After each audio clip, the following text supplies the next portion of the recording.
Hello, and welcome to Outnumbered the podcast. I'm Audrey. And I'm Bonnie. We are experienced moms to a combined total of 19 children. In our weekly episodes, we explore relatable topics using our perspectives of humor and chaos. Tune in for advice and encouragement to gain more joy in your parenting journey.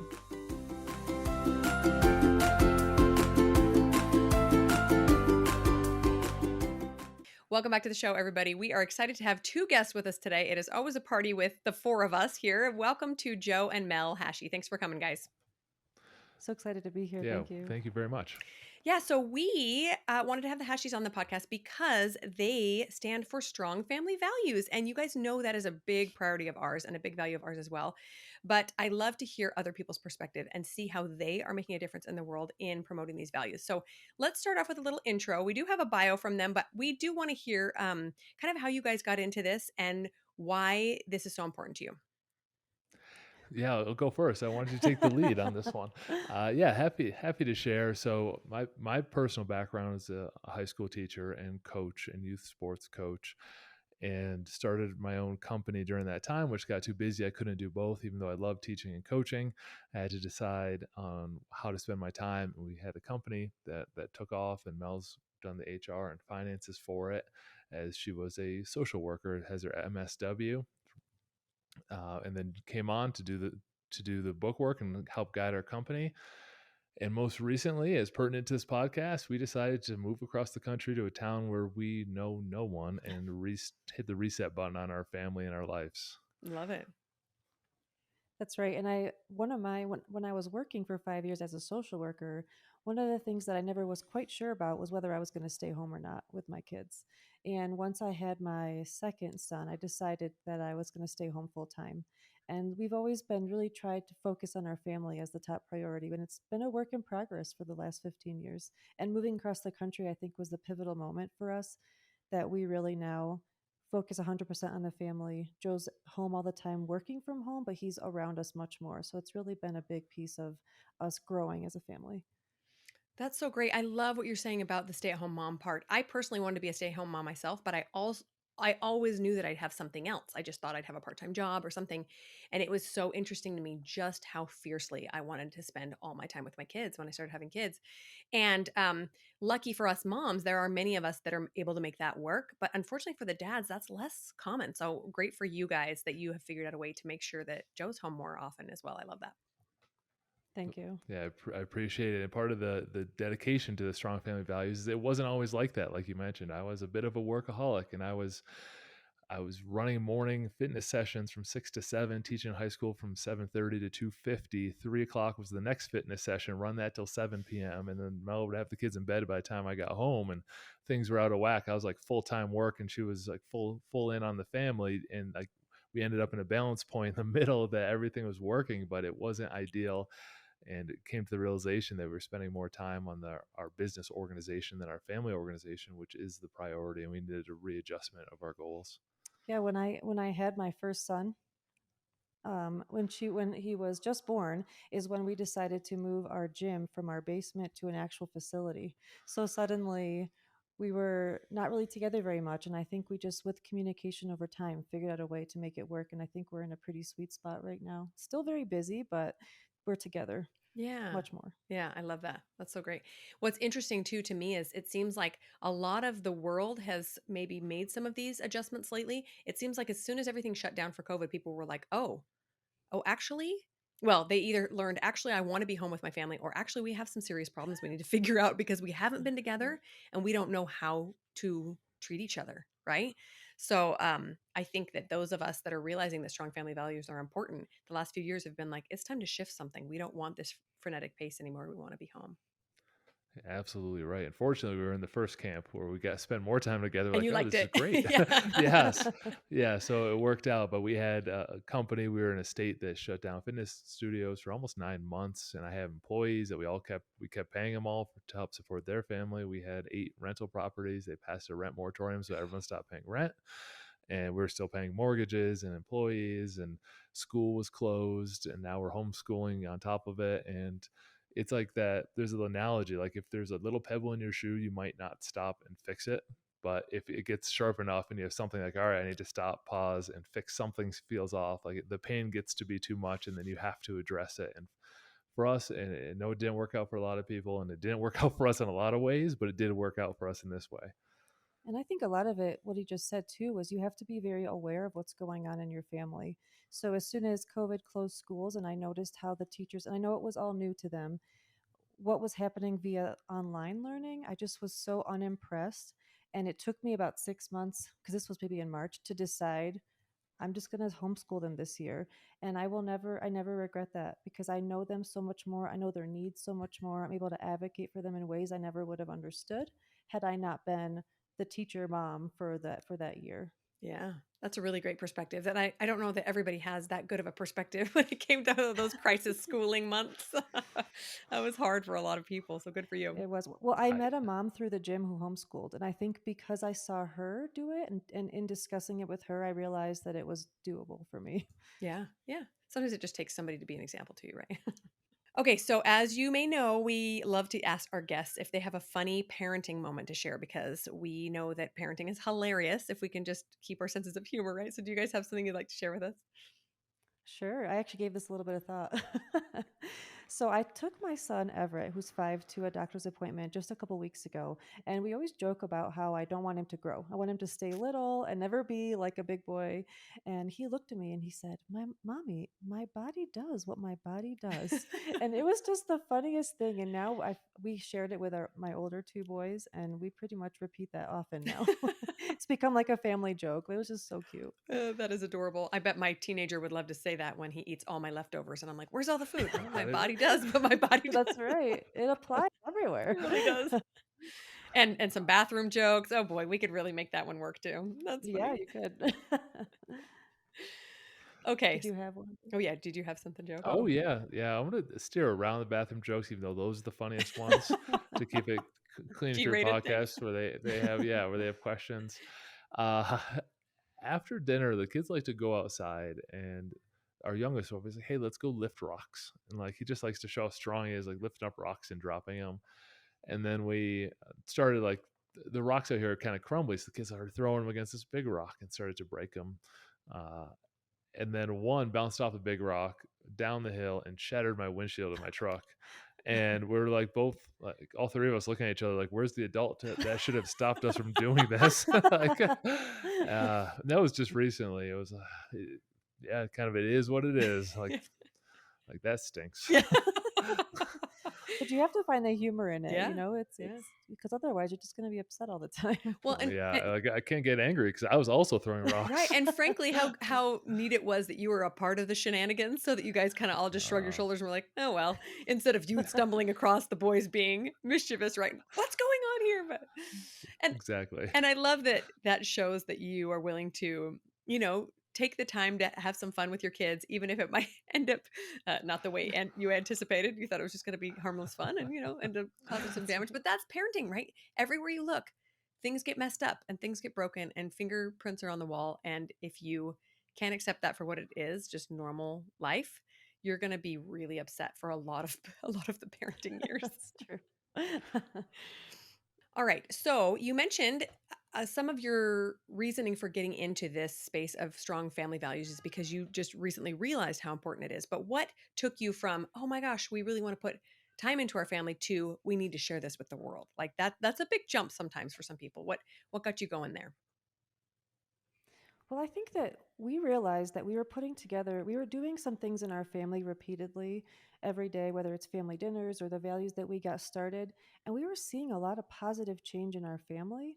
And other people would come to us and visit us here in our new house, because we have like a little guest loft. And they would say, "Wow, you guys have something really cool happening in your house. You should talk about it. You should do a podcast." And this is when I was like, "What?" We're just doing our family thing. But I think getting that feedback from others, that they thought that we were doing something that could impact other families, got us kind of that fire lit underneath us. Yeah, exactly right. It was kind of the push from others, and that you mentioned earlier, like feeling called to motherhood is like you felt it more later on in your life, like as like Mel felt called to. She's got to be something here. We're out. We have time. like volunteering more at the school, volunteering more with the church, and then like just feeling a calling to start getting in these more serious conversations, because we know if you have to teach something, that shows that you have to learn it first. And so Mhm. selfishly, we want to learn more about it. So it provides us focus to learn more. And as a stay-at-home mom perspective, people would come to me and say, what are you going to do for you? What's your career going to be? How are you going to focus on that? And I thought to myself, I'm pretty happy, being a mom to my boys. And I was very happy to just support Joe in whatever he needed at his work, because we had a company. I started doing the books for the company. So I didn't feel this need to do something else. And I kind of just thought through prayer, something will come someday. So I kind of feel like the podcast and sharing this path we've come up with is that calling that I've been waiting for. Instead of having some other kind of need to go do my own career somewhere, this I think is where I've been led. Oh, that's so great. I'm so glad you shared that, because I see that a lot too. I help a lot of moms start a business for themselves after those baby years, right? When you're starting to feel like you have a little bit more time. And so many times it's something related to family. It's like, well, I have this experience doing this, so I want to share it with others. Or I am actually really good at this because of these years of being a mom. And I think that's just so beautiful that we can take these talents that we've been given and the experience we have of putting it into our family and developing it, and then we can go out and impact the world. So I think that's so great that you shared that. I love it. I also Thank you. I also love that you said, Joe, that you recognize that this is something you need to improve on. I think so many Mhm. times we listen to people on the internet and we think, well, that's all great for them, they're an expert. But clearly none of us are an expert in raising families. Every kid brings their unique challenges. Every day brings its unique opportunities to teach and learn. And what a great humble way of looking at it, is like, we got lots to learn, so let's dive in and learn from some experts. That's great. Yeah, I appreciate that. It's the old adage, what you focus on is what you find. We used to do this at conferences when I was be speaking in the fitness industry. You'd say like, hey, and I think it's a Tony Robbins thing, like, hey, look around this room, find everything yellow. And like everyone focuses and like, all right, close your eyes. How many red things do you see? And people are like, well, I was only focusing on this other thing. I didn't see anything that's in that world. And so to put our focus on this is what we're starting to find and learn more from. And we thought that doing the podcast together, if anything, it helps us focus on becoming better parents. We didn't want to take on another responsibility that took us away from our family. Yeah, I love that. So that you're saying, oh, I have something that I can serve the world with, but it's actually going to serve my family at the same time. That's so great. Exactly. Yep. Okay, so since you are sharing the importance of these family values with the world, I was going to ask you what you guys think is the biggest culprit of these family values eroding. Like, do you see that happening in the world, and why do you think that is? Oh, that's a great question. I have two thoughts on it. I want to say these are the right answers, but I have two thoughts on it. The first thought is it actually comes from like Jim Collins' Good to Great. Like people use vague terms too much with family values. Like, hey, I want to have a good family. Like I want to have a good relationship with my kids. But they don't go any further to define what that looks like. And that is like the good to great moment for families. Like, yes, I want my kids to grow up with values. Okay, what are they? Well, values. Like, okay, what are they? Yeah. And like that's the leap that not enough families have taken yet. And they're trying to get there and trying to come up with like what the values are. And if you don't establish your family values, society's going to establish them for you. Your kids are going to get Mm. values from their buddies, from their classmates, from their teachers, from their coaches, some good, some bad. You're just leaving your child up to filter through all of it if you're not telling them and providing a framework for them to see the world. And so I think that the actual just defining it moves them from being so ambiguous to being a little bit more solid. Is I think that just the little friction that people are facing. And I think before you even get to the values, people oftentimes are not taught how to be a parent. Mm. You kind of go through your childhood, and I suppose you hope that you have a good example, but you don't necessarily take a class on how to be a parent. Maybe took a class on how to change diapers and what to look out for when you have your first infant. But really, the parenting, it's not really taught. So I think we are trying to put our ideas out there as like, here's a resource to structure and strategize your family system instead of just falling into it and hoping for the best. So that's really been, I think, our focus is providing a strategy.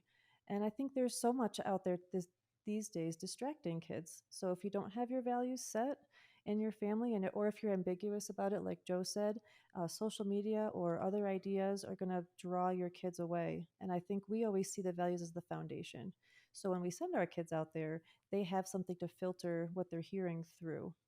Yes. Oh, I love that so much. When you said that about Joe about making sure that you fill your kids up so that the world can't. I just pictured Mm. this sponge on the counter, right? Like that's what kids are. They're just little sponges, little dry sponges. Like what can I suck up? That the first time your 5-year-old comes home from somewhere and says a naughty word, you're like, oh, yep, you just sucked that right up and thought that you'd spit that back out.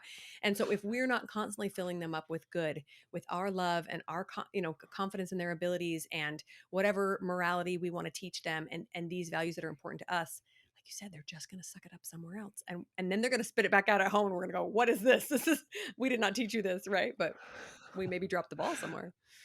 Yeah, that's exactly right. We actually were speaking to someone the other day, and they used a sponge idea where you soak everything in, and until pressure is put on you, you don't know what's inside. So when your kid is tested in Interesting. some way, and that sponge gets squeezed, that's when you find out what's inside their heart and their mind. Mm, We talk to our kids a lot about protecting their heart and protecting their brain, almost like as if they have like this wall. So don't let things in, like garbage in, garbage out. Like, don't let mhm. things in, whether it's what you're watching. If you hear things at school, you have to be strong enough to walk away from it if you don't want that in your heart. Oh, that's So so that's been great. really Yeah, important the for us. pressure. Yeah, when you're under pressure, what comes out? I love that. So good. And I even have on our kitchen table right now a little post-it note with a Bible verse, which is, oh gosh, I wish I had it in front of me. But it's basically protect what goes into your heart. I Mhm. can't remember where it was from. I think it's from a proverb, but That's so great. Yeah, yeah, beautiful. Okay, so we're talking about the culprit of these eroding family values. Now, what happens? We talked a little bit about this, but what happens as a consequence of this? So, if we don't pour this stuff into our kids and don't teach them how to grow up and be the kind of adults we want them to be, what can we expect? So as part of like the abstract is this saying, I'm guilty of saying it, and I've heard a lot of other parents say it, where they this is almost a tough truth I had to tell myself, so hopefully it doesn't offend anyone. But when we talk about our parents, we'll say like they did the best they could with what they had. Like that is us kind of being dismissive of like trying to like grow ourselves forward. And I'm worried about my kids saying that about me someday. I'm Mm-hmm. worried about it now though, while I still have an opportunity to fix it. It's not to make anyone feel guilty, or in a lot of ways that is true. But I'm scared about like if they look at a picture on the wall of me in their house, and like what story is going to come out of them. Mm-hmm. Am I the person that tried my hardest to raise them and teach them values, or left it up to society and more ambiguous? But on a more concrete level, we see a significant amount of mental health issues of early 20-year-olds, and there's some research on it we were just reading about yesterday, that they're pointing their finger to they don't know who they are, and they're Mm-hmm. going out in the world, Mm-hmm. and that creates a lot of mental health issues if you can't define what you are, what your life is about, what's your purpose. All these things can come from a household and give them a leg up when they go out, and they're just like, if they leave it ambiguous, to my earlier point, where they're just like kind of happy, kind of good, and they go out there and like, hey, what am I doing out here? And then they start thinking like, am I doing something wrong? Is it something with me? Like, you're protecting your children when they go out and setting them up for success. this reminds me of an example with our oldest, a 13-year-old. One of our family values is be genuine, and he takes that one to heart very much. He knows very much what he enjoys. He loves to build with Legos. He loves to just use power tools and create things and build things and take things apart. Whenever, like, if a toaster breaks in the kitchen, he asks for it. He takes it apart and figures it all out. So I think what instead of just being like, wow, you really know who you are, that's great, because it's one of our values and we're constantly reinforcing the importance of being genuine. When he goes to school, he does not really get enticed into drama because he knows who he is.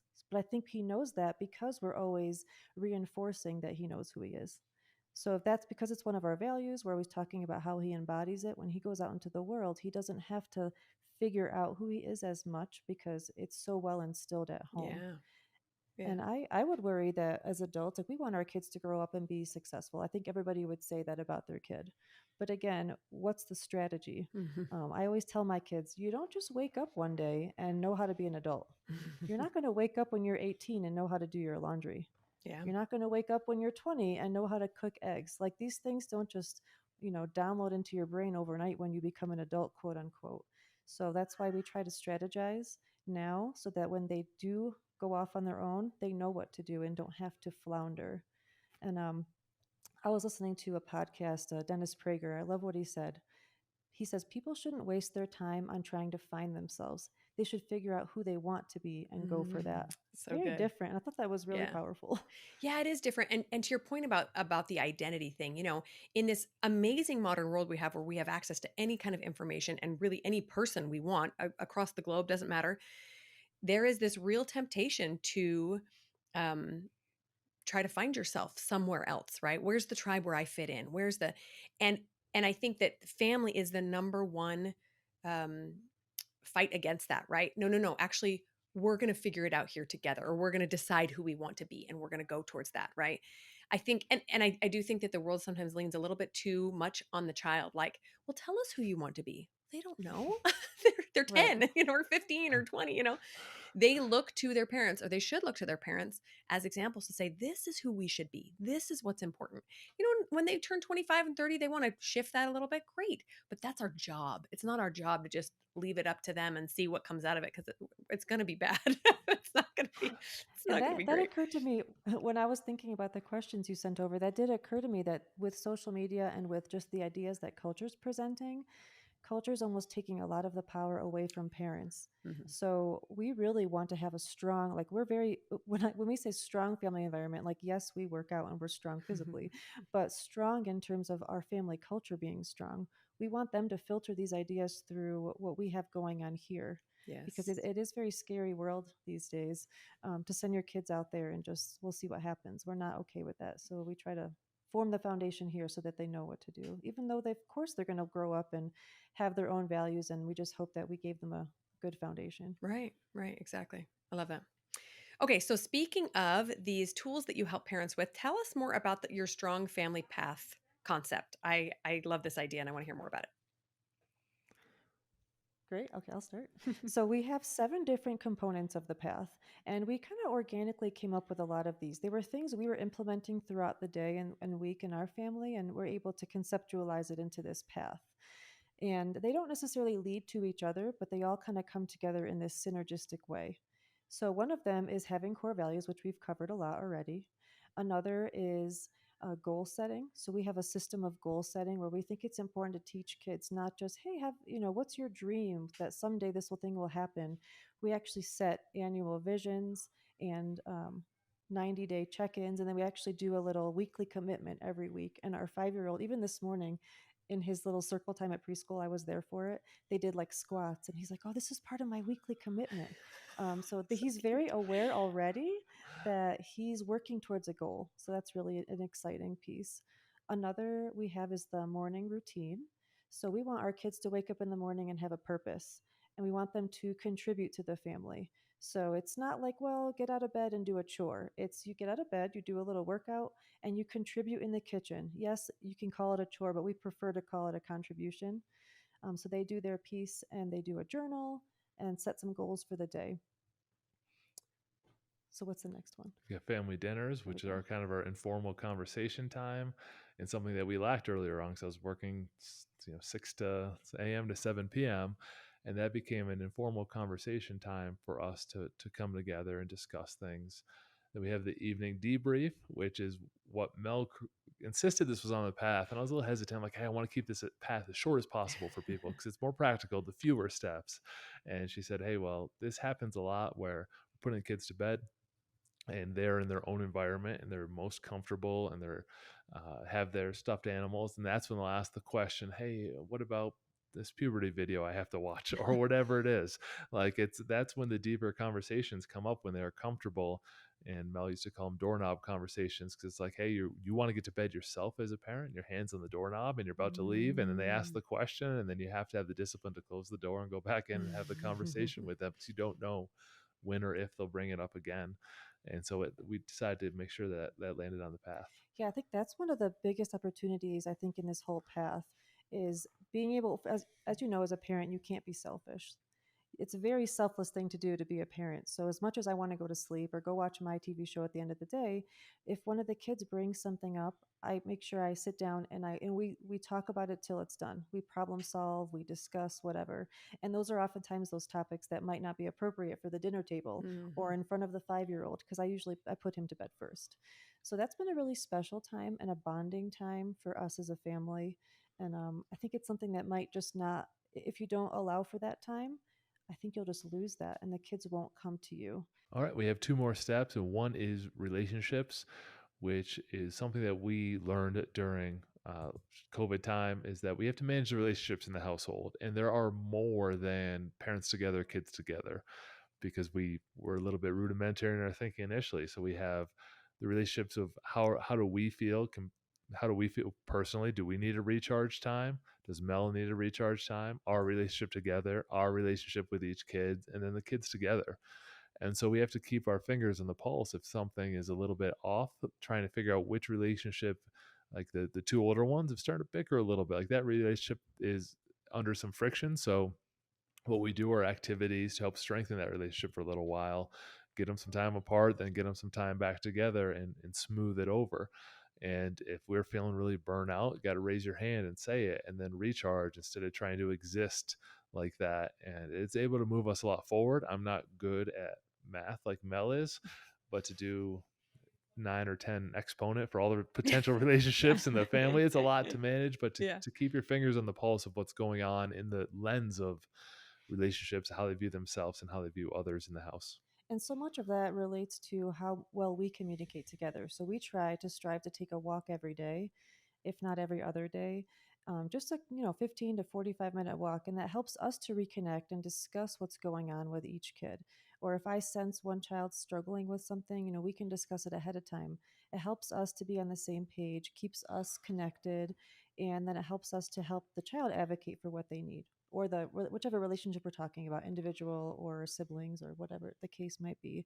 Like, for example, for a couple weeks our kids were just all sick, so they were home from school, and all of a sudden we were feeling disconnected, and I was like, Joe, what is going on? And then I realized we haven't gone on a walk in 2 weeks because the kids kept needing us and being home. So it helped us to just reconnect and know, keep a pulse, like Joe said, on each of the relationships in the house. And the final aspect of the path is the family meeting. So we have the family dinners, and in our family, we've decided to schedule a weekly meeting. So usually it happens every Saturday during dinner, and it's more formal than just the regular um, family dinner. We talk about how we've embodied a core value that week. We just have discussion topics where we can discuss whatever needs to happen schedule wise, or if there's an issue that we're dealing with, and we include the children in giving us solutions. And oftentimes that's really powerful because they want to learn how to problem solve. And if they solve the problem themselves, they have more of they have a buy-in to actually follow through with it. And then we each go around and do some tough truths if needed. So it's like a loving way to give a criticism in a positive way to try to help them out. Whether it's, I've noticed lately you haven't been giving a lot of good eye contact when you're talking with us. Let's work on that. So it's not punitive. It's more like, I love you. And because I love you, I want to share this thing that I want you to work on. And we encourage the kids to also call us out in a loving and kind way if there's something that we're doing that might be bothering them, because it's important that we're fallible people. We're not perfect, of course. And finally, we give compliments and a firm handshake, or I go around and give hugs. Love it. I love those tough truths. We really need to do that more in our house, but I have to be humble enough to hear them. Well, it's a powerful moment, and we have to reflect taking. I'll get it every once in a while. Our middle child's like, Dad, sometimes in the evening I see you on your phone, and yes, I'm doing work, but I'm not going to use that as an excuse. I'm just going to say, you're right, I am on my phone. I'm going to work on it, like hear it, so he doesn't hear me giving excuses for something that he sees. And then the next week I'll say, hey, have you noticed how I've been doing on it, to like elevate him as being a part of a team and having value and contribution versus me just saying, hey, I'm the adult, I get to do that. Right. We don't like the phrase because I told you so or because I'm the adult. We really want the kids to understand why we're doing what we're doing. We want them to see that they have a lot of value in the family. They provide value. Because we use the analogy of a river, like it's a rushing river. like where you want to be is on the other side. You're on this side. You're not going to be able to jump and do it all at once. Like drop one rock in the water and step on that, and then drop the next rock in and then step on that until you get all the way across. And usually that first rock is having a meeting with, if they have a spouse, and then defining what success looks like, hey, things are off. Like here's where we want to go. Now let's figure out how to put these rocks down together so we can get there. And that usually happens in a family meeting. And I would advocate hard for just doing something simple, whatever's easiest for your family first. And so if core values seem very daunting, like, okay, let's start with the family meeting each week and just start communicating with each other. We can do core values 3 months from now. That'll still come up. And so let's go one step at a time on the path. Right. And I think the powerful thing about the path is that it's not like you have to go from one step to the next. Yes, ideally the core values should be the foundation, but if you really have nothing, like you feel very, very overwhelmed by it, pick the one thing that seems to make the most sense or that you already have going on. Like maybe there's kind of a morning routine and you just tweak that a little bit. Or maybe there's that time in the evening where you notice your kids are oftentimes asking for your attention and you're kind of struggling with that. Maybe put your focus on that one piece. And I think as soon as you get one piece going and you see some progress, that forward motion of getting some things done and seeing some progress with your kids will hopefully motivate you to try to do the other steps or to pick one next step. That we've big proponents of one step at a time. When we were deciding during COVID that I was homeschooling, we decided to move across the country. We had to still homeschool, show our house because we had to sell it, find a house to move into, and I was extremely overwhelmed, almost to like panic level. And then Joe just said, "Well, hey, what's the next step, or what's that next rock we can toss into the river to step on?" And every day I would have to just kind of tell myself, "What's the next thing I can do?"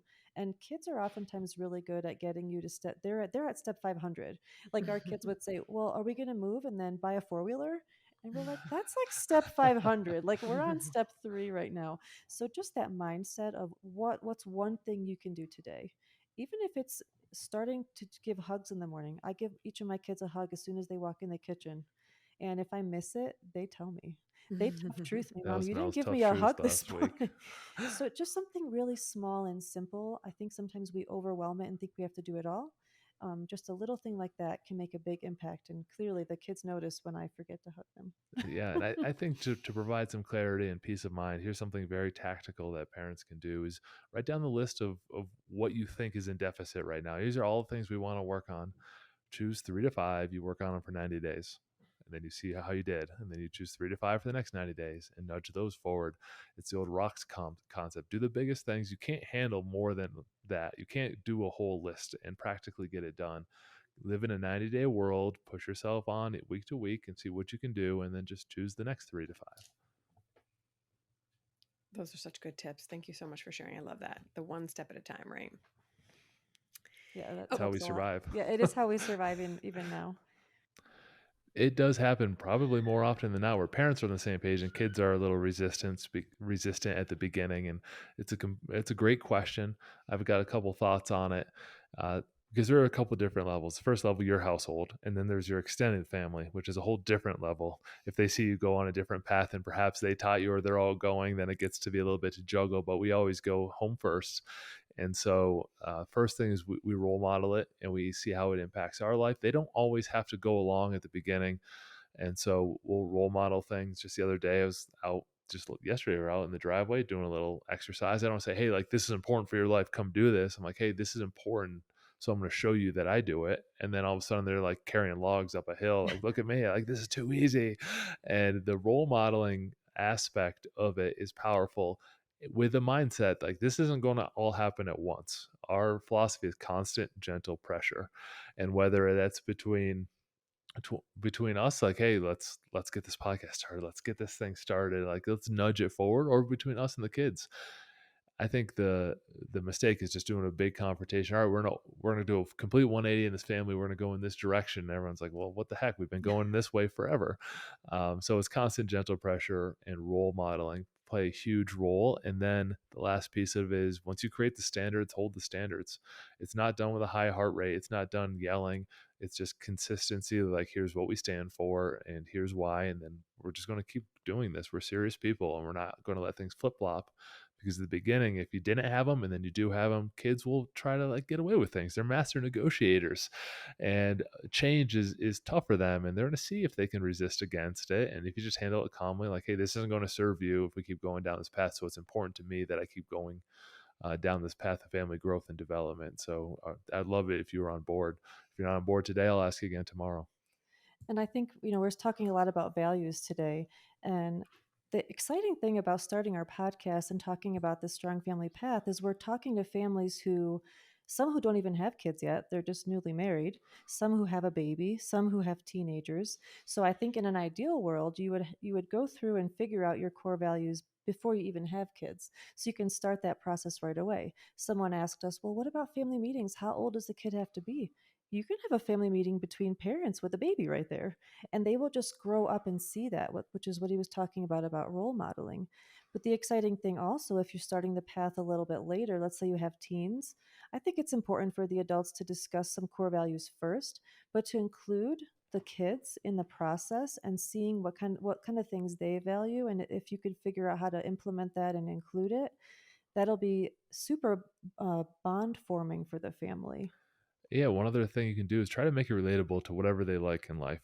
And let's say your kid likes sports and they like this particular team. You say, do you think they like just show up and win championships, or do you think they practice it and they meet about it and they do their routines, and whether, or it's an orchestra? Do you think the orchestra just shows up and plays all their instruments at once? Like, what would that sound like?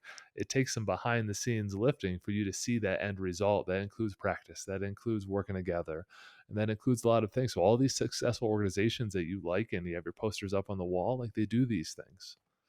Yeah, all you see is sometimes the successes, or you might say, oh, it must be nice for that family. But it's all that behind the scenes work. And I don't even want to call it work, but effort and strategy that really pushes everything forward.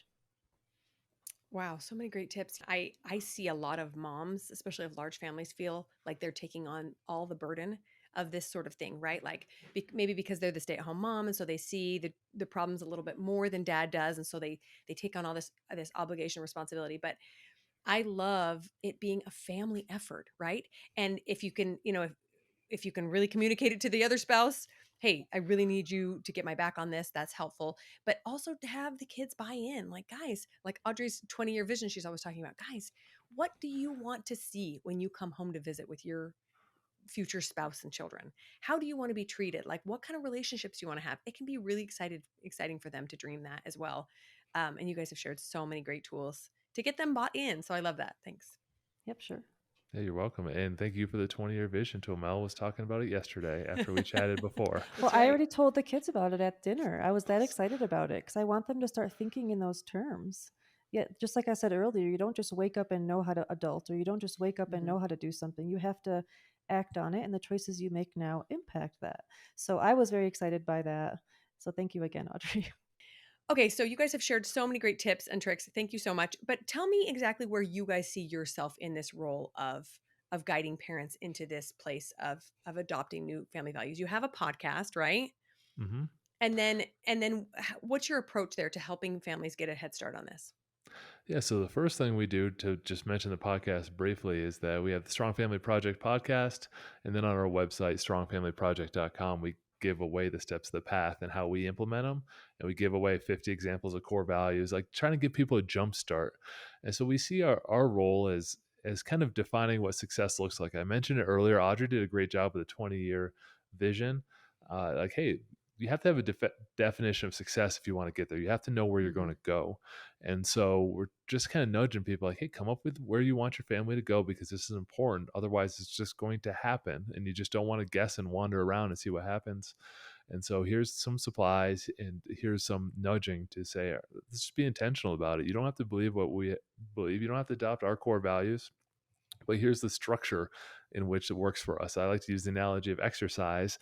Like, there's a lot of different exercise that works for people. You can go out and run, you can lift weights, you can do CrossFit, you can go to Orange, you can do you can do yoga, you apply, like, all these things work if that's what you really enjoy doing. And so but you got to move and you got to do things intentionally. And that's what we're trying to do for families, saying, hey, here's a path that you can intentionally walk down and then choose how it fits for your life. Yeah, and on top of the podcast and the website, we're working on a book together that goes into Awesome. this further, and we hope eventually to maybe even have in-person events where we could actually help families in person if they're really struggling to get a piece of the path going. Because one time, one of Joe's friends was visiting us, and he was really enjoying how we were running our family meeting, and just being there physically and watching us do it gave him a lot of perspective and almost motivation to go home and do something similar with his family. That's kind of it's Yes, what I do in-person stuff. for businesses currently. So I do Yeah. business consulting in the fitness industry. People fly out. They say, "Here's everything that's going on. What do I need to do in the next 90 days?" We talk about it for a couple of days. They leave with a plan. They go do it. They come back. Now it's funny how much effort we put into business, like I said earlier, but not our family Yeah. organization. The same thing is possible. So some people can take all the free content, which is great, and then do it themselves. Yeah. Some people just need a little guidance, and so we hope to build connection through in-person events. I know we're both on in the online world, but we get a huge value out of meeting people, even if online, and getting to know them a little bit better. So we'd rather affect a handful of families than 10,000 people listen that we never hear from. Yeah. Well, I've never been to Colorado, so if you're going to host it, do it there. I'd love to come. Okay, Oh Sounds yes, awesome. amazing. we're Thank you. lining up some of the people that we really like in this industry, like you and Audrey. Like maybe we can have some guest speakers That would be and awesome. get them out It's so here and introduce them. It's so interesting too, as a last thought, Joe, that you're comparing business and family. Because in the early days of our podcast, we actually had a guest on who does the same thing, who teaches people how to Awesome. run their family like a business. That you are the CEO and you have, all the effort, like you said, we put into. We have business plans and these mantras and all these organizational tools to make things run smoothly, and how sometimes little effort. Uh, in contrast with our families, and how powerful that can be to treat it like an organization that will succeed. So I love that. So great. Yeah, it has to be very intentional about it. That's an excellent point. Bringing there's almost a negative connotation, like, well, this is the home and it should be ambiguous, and we have to break down those barriers a little bit and say there's things we can learn from it. There's things that we don't want to do. There's things that we do want to do, and kind of the path is what we found has worked from things that we've garnered from family life, from coaching, teaching, social work, and from the business world. And kids, I mean, they always say it at school, kids love structure. And I Hmm. think that structure, yeah, you go to a classroom, like today I was at the preschool, and they have a very specific order of how they do things at school. And we see our kids thrive at home because we have the structure. If we miss a family meeting because the weekend either Joe was out of town or something came up, they notice that. They feel the lack of it. So I think structure at home is very powerful. Yeah, I love that. Well, thank you two so much for coming on the podcast. We have loved chatting with you. Will you please tell our listeners where they can find you and come listen to the podcast? Yeah, it's an honor to be on there. We're at Strong Family Project on every podcast platform you can think of, just like Outnumbered, where we'll probably be on the same ones. And then our website, strongfamilyproject.com, is where you can download the path for free and check out the articles that we have there for you. Awesome. Thanks for Thank you so having much us for on. It was sharing. great. Yeah, Yeah, we'll talk to you it's later. been a very good time. We appreciate it, and thank you for sharing the laughs with us and the value and learning. And Mel, like I said, has taken a lot of notes from what we've chatted about. Thanks so much, guys. Thanks for listening, friends. Click the link in the show notes to subscribe to our email and never miss another episode. Show us some love by leaving a review on iTunes or sharing the podcast with a friend. Thanks for all your support. We'll talk to you next week.